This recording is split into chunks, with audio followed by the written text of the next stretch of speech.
Hi, எல்லாருக்கும் மாலை வணக்கம். எல்லாம் சாயந்தரம் உட்காந்துட்டு இருக்குங்க. குட்டீஸ் எல்லாம் ஏதாவது ஸ்நாக்ஸ் வேணும், ஒரே அட்டம் ஏதாவது ஒன்று செஞ்சு தருவோம் வித்தியாசமாக. பொரி வீட்டில் இருந்தது, பொரி வச்சு ஒரு பொரியில் கட்லட் செய்யலாம். அதுக்கு என்னென்ன தேவைன்னு பார்க்கலாம் வாங்க. சூப்பராக டேஸ்ட்டாக செய்யலாம். இந்த பொரியை ஒரு 5-10 நிமிஷம் ஊற வச்சிடலாம். 5 நிமிஷம் ஊற வச்சா கூட போதும், 2 நிமிஷத்துலேயே பொரி ஊறிடும். இது நிறைய தண்ணி ஊற்றி ஊற வச்சிடலாம். அதுக்கப்புறம் அதுக்கு என்னென்ன தேவைன்னு பார்க்கலாம் வாங்க. சூப்பராக பொரி வச்சு பொரியில் ஒரு கட்லட் செய்யலாம். சூப்பராக டேஸ்ட்டாக காரசாரமாக சாயந்தரம் செஞ்சு கொடுக்கலாம். எல்லாம் குடிசுங்களாம் உட்காந்துருக்காங்க. வாங்க சூப்பராக பொரி கட்லட் செய்யலாம். இதுக்கு 1 டம்ளர் தண்ணி ஊற்றி வச்சிடலாம்.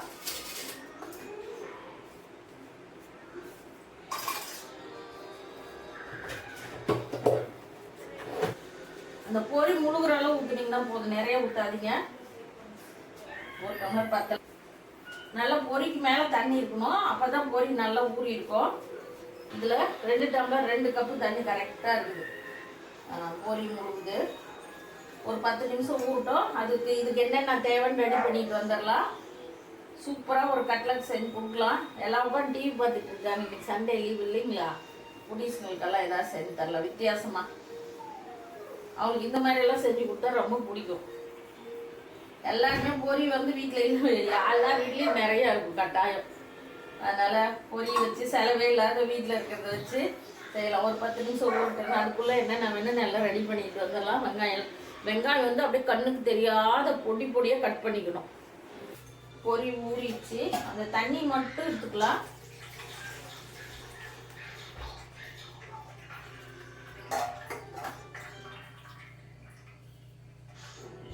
ஊறிச்சு, இப்படி நசுக்குனா பாருங்க மாவாகுது. தண்ணி மட்டும் எடுத்துட்டோம். கையில் புளியாதீங்க, இப்படி வடிகட்டுறதுல இந்த மாதிரி வடிகட்டிக்கோங்க. இதை வடிகட்டி அதில் போட்டுக்கலாம்.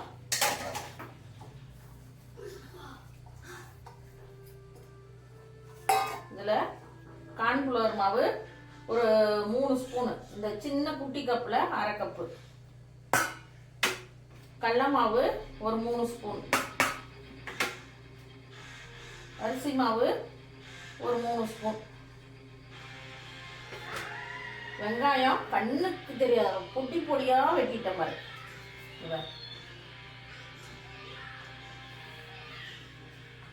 பொடி பொடியா கொத்தமல்லி தழை நல்லா பொடி பொடியா கட் பண்ணிக்கணும்.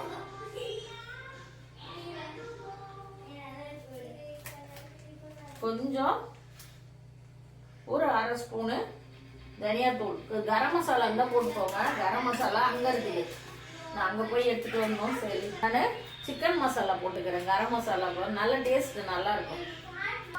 சிக்கன் மசாலா ஒரு குட்டி ஸ்பூனில் 1 ஸ்பூன். தூளும் குட்டி ஸ்பூனில் 1 ஸ்பூன். பொரியில் உப்பு இருக்கும் ஏற்கனவே, அதனால் கொஞ்சமாக உப்பு போட்டுக்கோங்க. குட்டி ஸ்பூனில் ஒரு 1/2 ஸ்பூன் போடலாம் போதும், ஏன்னா பொரியில் உப்பு இருக்கும். ஒரு 1/2 ஸ்பூன், குட்டி ஸ்பூனில் 1/2 ஸ்பூன்.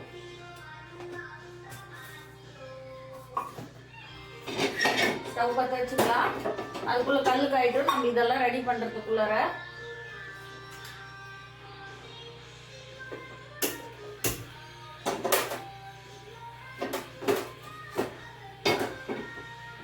நீங்கள் எண்ணெயில் போட்டு எடுக்கிறதுனாலும் எடுங்க, நான் தோசைக்கல்லில் போட்டு எடுக்கிறேன்.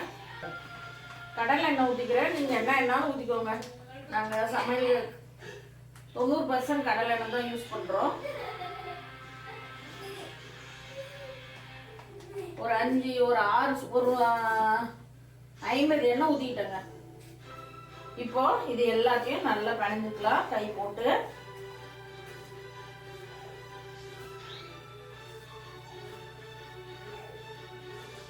மாவு மாதிரி ஆயிடுச்சு பொரி.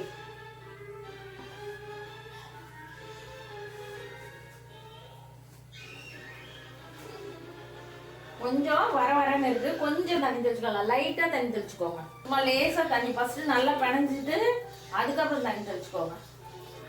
பொரி ஃபர்ஸ்ட் மாவாக்கிக்கோங்க. பொரிக்கு மாவாக்கிக்கலாம். நல்ல மாவாவது பாருங்க. ஏற்கனவே 2-3 முறை செஞ்சுட்டேன், நல்லா இருக்கு. அதனால தான் சரி எதுவுமே செஞ்சு சாப்பிட்டு நல்லா இருந்தால் தான் வீடியோ பண்ணுறது. இதே வருது, இருந்தாலும் கொஞ்சம் லைட்டாக தண்ணி தெளிச்சு பண்ணிடலாம். அப்போதான் நல்லா இன்னும் மாவாகும் பொரி. அது ரொம்ப வர வரன்னு பண்ணுங்க, மாவு ஆகலை. கொஞ்சம் ஒரு ஒரு 4 ஸ்பூனில் தான் தண்ணி, இல்லை 1 கப்பு பொரி. ஒரு 50 பொரி இருக்காது, 25 பொரி. ஏன்னா பொரியெல்லாம் வெயிட் இருக்காது, ஒரு 10 ரூபா பொரி இருக்கும். நல்லா பண்ணிக்கோங்க மாவை. இது பொரிய தூள் ஆயிடுச்சு பாருங்க, சும்மா அப்படியே மாவு மாதிரி ஆயிடுச்சு.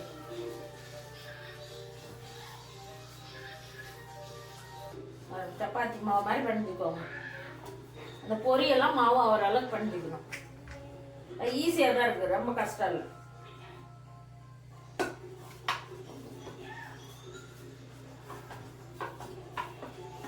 உங்களுக்கு கையில் ஓட்டுதுன்னா கொஞ்சம் எண்ணெய் துடைக்கும் கையில்.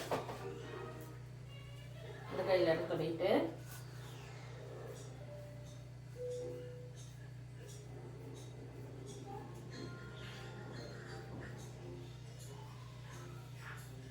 இப்படி உருண்டை பிடிச்சி வச்சுட்டு அதுக்கப்புறம் போடலாம். கொஞ்சம் பெருசாக போடலாம், ஏன்னா நல்லா காஞ்சிச்சு.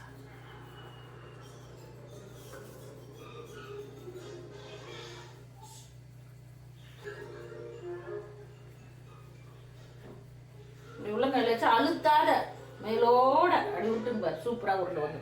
அழுத்தக்கூடாது கையை, அப்படி எடுத்து இப்படி மேலோட அப்படி அழுத்தாத அப்படி உருண்டு பண்ணிங்கன்னா செம்ம சூப்பராக உருண்டை.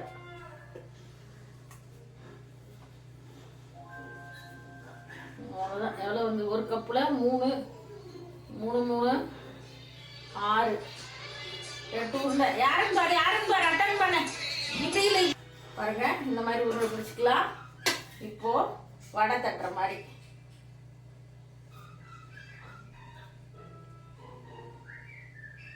இப்படி அழகா தட்டிக்கோங்க. ரொம்ப மொத்தமா வேண்டாம், ஏன்னா வேகணும்.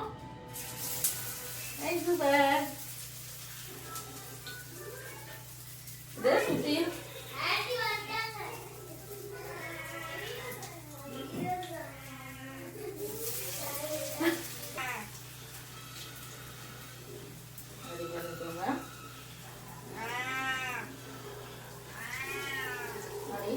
நாலு நல்லா போட்டு எடுக்கலாம். 8 இருக்கு, 4 நல்லா போட்டு எடுக்கலாம்.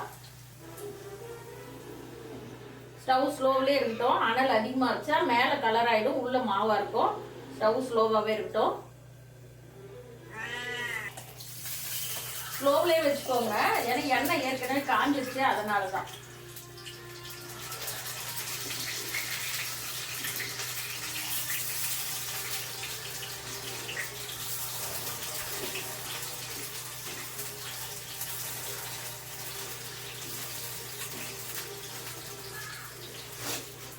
அந்த கலர் பவுடர் போட்டால் அந்த கட்லெட்டு வெளியில் கடையில் வர மாதிரி கலராக வரும். நான் கலர் போட்டு சாப்பிட்றதில்ல, குழந்தைங்களுக்கெல்லாம் கொடுக்கறதில்ல, அதனால் போடலை.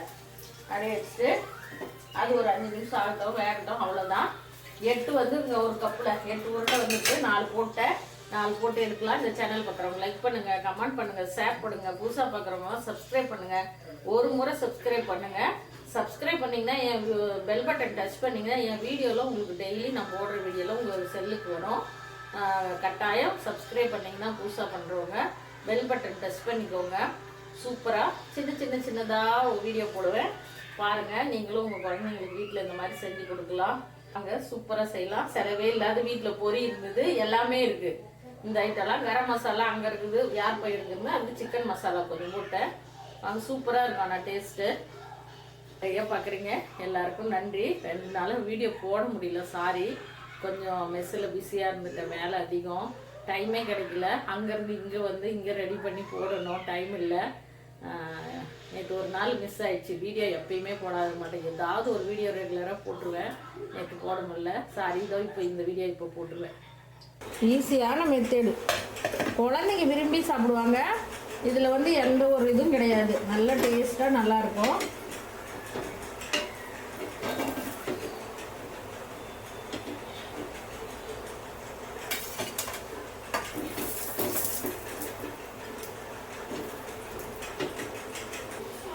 எடுத்துடலாம்.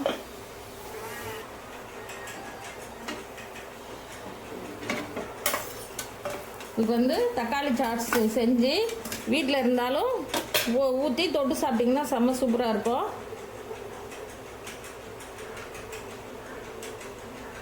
இந்த ஓரெல்லாம் வெடிப்பாக இருந்தால் இப்படி விரலில் செஞ்சுட்டுக்கோங்க. அப்போ தான் கட்லக்கு கரெக்டாக இருக்கும்.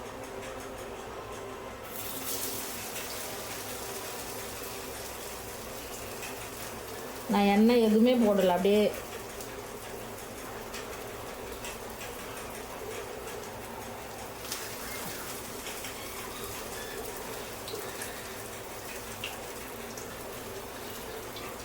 அது ஒரு 5 நிமிஷம் ஸ்லோவிலே வைங்க. நாங்களும் பெரியவங்க சாப்பிடுவோம், ஆளுக்கு ஒன்று சாப்பிட்ருவோம். ஏன்னா இப்போ தக்காளி சாஸ் போட்டு செஞ்சு சாப்பிட்ணும். குடிசுங்கெல்லாம் வேணாம், நாங்கள் அப்படியே சாப்பிட்றோன்னு சொல்லிட்டாங்க. கட்டாயம் எப்பயுமே ஃப்ரிட்ஜில் இருக்கும், இன்றைக்கி இங்கே இல்லை. தக்காளி சாஸ் செஞ்சு அது இது தொட்டு சாப்பிட்டிங்கன்னா செம்ம சூப்பராக இருக்கும். இது பாருங்க எவ்வளோ நல்லா அப்படியே சாப்பிட்டா அப்படியே உள்ள இந்த மாதிரி மேலே மொறுன்னு இருக்குது, உள்ள அவ்வளோ சாஃப்டாக இருக்குது. எல்லா வீடியோவிலையும் தெரியும், கொஞ்சம் சாப்பிட்ருவேன்.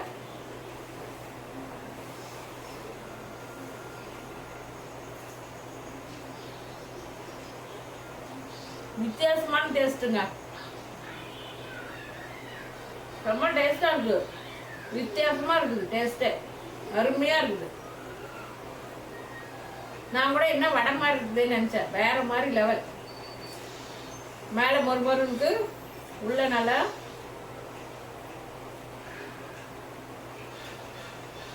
நீங்களும் இதே மாதிரி செஞ்சு கொடுங்க. எந்த செலவும் இல்லை பாருங்கள். பொரி இருந்தது, ஒரு பாக்கெட் பொரி, நீங்கள் அதை வச்சு கொஞ்சோண்டு வச்சு செஞ்சு சாப்பிட்டேன். நான் ஏற்கனவே 2 தடவை செஞ்சு சாப்பிட்டேன், செம்மையாக இருந்தது.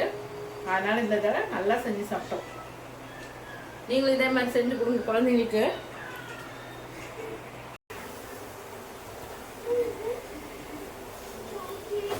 ரொம்ப சாப்பிட்டா இருக்கு.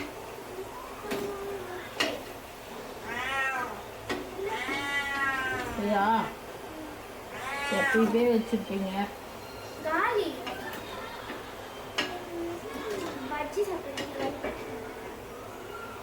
இதுக்கு வந்து தக்காளி சாஸ் செஞ்சு சாப்பிட்டா செம்ம சூப்பராக இருக்கும். இப்போ வேணுமா உங்களுக்கு? டைம் இல்லை, அப்படியே சாப்பிட்றலாங்க. ரொம்ப நல்லா இருக்கு. இருங்க, நிறைய பொரி இருந்து எல்லாம் பெரியவங்கெல்லாம் சாப்பிட்ற மாதிரி இருந்தால்